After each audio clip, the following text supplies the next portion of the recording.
बड़े विचित्र बात है, आज दुख की बात है कि उन राम के चरित्र को लोग भुला करके और इधर उधर के पंथ पर अपना रहे हैं।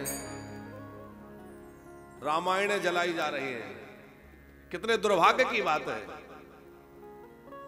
अरे जिसमें आदर्श पुरुष मर्यादा पुरुषोत्तम प्रभु श्री राम का चरित्र हो, ऐसे रामचरितमानस को जलाया जा रहा है। ये रामचरितमानस नहीं जलाया जा रहा है, हमारे सनातन संस्कृति को जलाया जा रहा है, हमारे सनातन संस्कृति को मिटाया जा रहा है। किसी जाति का कोई द्रोह नहीं है, किसी जाति से कोई भेद नहीं है। रामचरितमानस पर भगवान शंकर के हस्ताक्षर हैं, वो गलत कैसे हो सकता है? जरा विचार करिए। काशी के विद्वानों ने रामचरितमानस का विरोध किया। गुप्ता जी बोले अरे ये ग्राम्य भाषा में लिखा गया मनगढ़ंत सा ग्रंथ है, इसमें ग्राम्य भाषा लिखी है, शास्त्र तो जो है वो देववाणी में संस्कृत में होते हैं। विद्वानों ने तर्क किया और बड़ा विरोध किया। तो जब विद्वानों ने विरोध किया तो बोले निर्णय कैसे हो कि रामचरितमानस सही है कि गलत है? बोले क्या किया जाए? सब लोग विचार कर रहे थे। भगवान शंकर एक बूढ़ा ब्राह्मण का भेष बना के आए और कहा कि रामचरितमानस को मंदिर में रखवा दिया जाए। भगवान शंकर के विश्वनाथ जी के मंदिर में पट बंद कर दिए जाएं, दरवाजे बंद कर दिए जाएं, और यदि भगवान शंकर की कृपा होगी तो सब ग्रंथों के नीचे रामायण को रखा जाए। यदि ग्रंथों से ऊपर रामायण आ जाए, रामचरितमानस जो है सबसे नीचे रख दिया गया। बोले यदि ये सबसे ऊपर आ जाए तो समझ लिया जाएगा कि भगवान शंकर इसके साक्षी बन रहे हैं, ये ग्रंथ सही है। सारे ग्रंथों को ऊपर रख दिया गया, नीचे रामचरितमानस को रख दिया गया। और भगवान शंकर ने क्या किया? रामचरितमानस को निकाला और उस पर 3 शब्द भगवान शंकर ने लिखे हैं, सत्यम शिवम सुंदरम। ये 3 शब्द सत्यम शिवम सुंदरम लिख करके, यानी सत्य है, शिवम माने कल्याणकारी है, और सुंदरम माने ये अत्यंत सुंदर है, ऐसा भगवान शंकर ने लिख के सबके ऊपर रख दिया। और सबने वो भगवान शंकर के हस्ताक्षर और वो सत्यम शिवम सुंदरम लिखा देखा और सब महान आश्चर्य से भर के और गोस्वामी जी के चरणों में गिर गए। वाह वाह वाह, आपने अद्भुत ग्रंथ लिखा। तो भगवान महादेव आकर के उसकी साक्षी बन रहे हैं। उसके पहले काशी के महान विद्वान उस समय के जो थे वो थे मधुसूदन सरस्वती जी महाराज। उनके पास ले जाया गया। ये बात शिव जी के मंदिर में रखने के पहले की है। उनसे कहा कि आप इस ग्रंथ को देखिए। वो बड़े भारी विद्वान थे, अद्वैत सिद्धांत के जानकार थे। उन्होंने रामचरितमानस को पढ़ा और क्या कहा? उन्होंने कहा कविता मंजरी शाखा। यह जो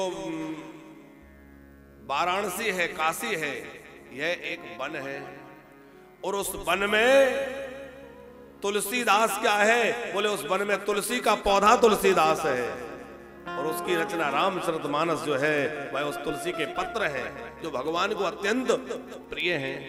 राम भ्रमर भूषिता, श्री राम रूपी भ्रमर जिस रामचरितमानस के चारों ओर मड़राते रहते हैं वह रामचरितमानस है। अब आप विचार करिए, मधुसूदन सरस्वती जैसे महान विद्वान वो रामचरितमानस के लिए कह रहे हैं कि यह ऐसा ग्रंथ है, राम भ्रमर भूषिता, राम भ्रमर बन करके जिस ग्रंथ के चारों ओर घूमते रहते हैं, जिसके पास मड़राते रहते हैं, वह है रामचरितमानस। वो आज उसकी निंदा हो रही है।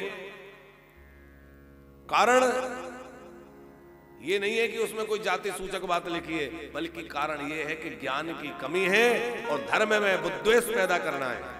भैया बहुत विवेक की बात है। ये जो ढोल गवार वाली जो चौपाई है कहां लिखी है? सुंदरकांड में। किसके द्वारा कही गई है? समुद्र के द्वारा। समुद्र कह रहा है महाराज, गगन समीर अनल जल धर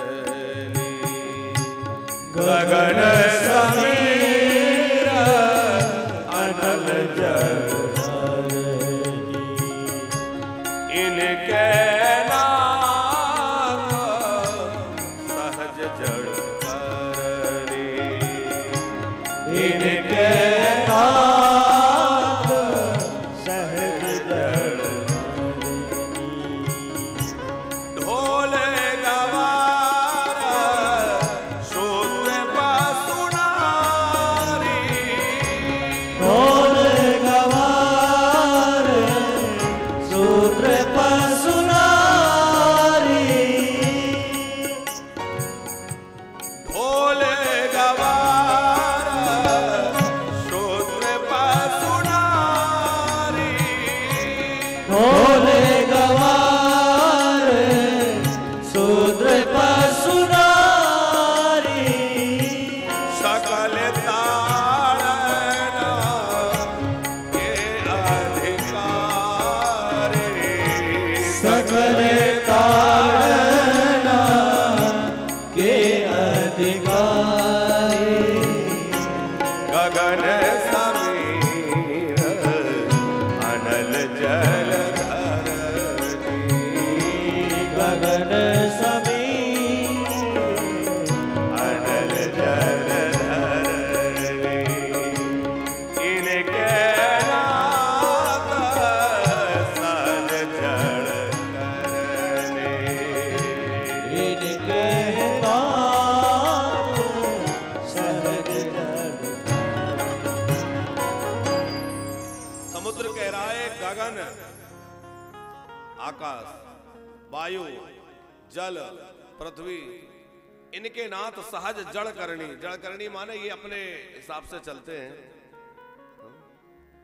जब वायु तेज बहती है तो वो ये नहीं देखती किसका घर उड़ रहा है कि किसका क्या हो रहा है। जब पानी बड़े वेग से आता है तो वो ये नहीं देखता है कि किनके घर मिट रहे हैं। तो ये तो स्वाभाविक अपने प्रकृति में रहते हैं। तो गोस्वामी जी स्वयं नहीं लिख रहे, मानी गोस्वामी जी किसके माध्यम से कह रहे हैं? समुद्र के माध्यम से। समुद्र कह रहा है, समुद्र की वाणी है कि प्रभु ढोल गवार शूद्र पशु नारी सकल ताड़ना के अधिकारी। इसका मतलब मारने पीटने से नहीं है। उनका अभिप्राय वहां यह है ताड़ना माने शिक्षित करने से, शिक्षण से। ढोल को यदि प्रशिक्षित होकर के व्यक्ति ना बजाए तो स्वर की बजाय शोर पैदा होगा। सुर नहीं पैदा होगा, शोर होगा। तो उसको शिक्षा की आवश्यकता है कि सीख कर समझ करके उसको कोई बजाए। गवार माने एक सामान्य सी भाषा में गांव क्षेत्र में लोग कह देते हैं अरे वो तो बिल्कुल गवार है, माने जो समझता नहीं है। उसको समझाने की समझाइश की आवश्यकता है। पशु उसको समझाइश की आवश्यकता है कि उसको सही रास्ते पर लाया जाए समझा करके। इसी प्रकार शूद्र, अब बात यहाँ जो विवाद का कारण बन रहा है, बोले यहाँ लिखा है शूद्र। देखो शूद्र कोई जाति विशेष के लिए बात नहीं कही गई है। कर्मों के आधार पर जातियों का विभाजन है और जो जैसा कर्म करे, यदि वो अच्छा कर्म करे तो वो ब्राह्मणत्व को प्राप्त कर सकता है। कर्महीनता है तो ब्राह्मण भी शुद्धत्व को प्राप्त करके शूद्र हो जाता है। लिखा है कि जो गायत्री ना जपे संध्योपासना ना करे वह शूद्र हो जाता है, चांडाल हो जाता है।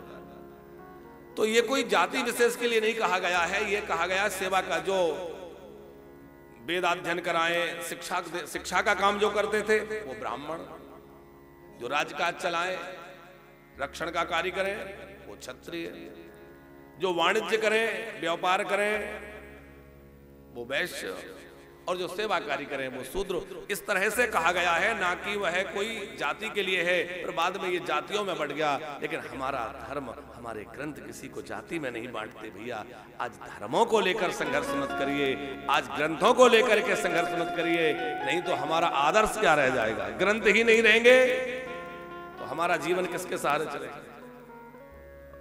लोग सोचेंगे कि ग्रंथ नहीं रहेंगे तो ये महाराज लोग परेशान। अरे भैया महाराज लोग नहीं, समाज दिशाहीन हो जाएगा, संस्कारहीन हो जाएगा और स्वेच्छाचारी होकर के लोग पशुओं की तरह हो जाएंगे यदि समाज में ग्रंथ ना हो तो। इसलिए ऐसे महान ग्रंथ का अनादर करना उसके लिए अपमानित शब्दों का प्रयोग करना या जलाने जैसे कार्य करना ये बहुत निंदित है। ऐसा मत करिए, उनका समर्थन मत करिए और मत बटिए। हम सब एक हैं, एक थे, एक हैं और एक ही होकर रहेंगे, कोई अलग नहीं है।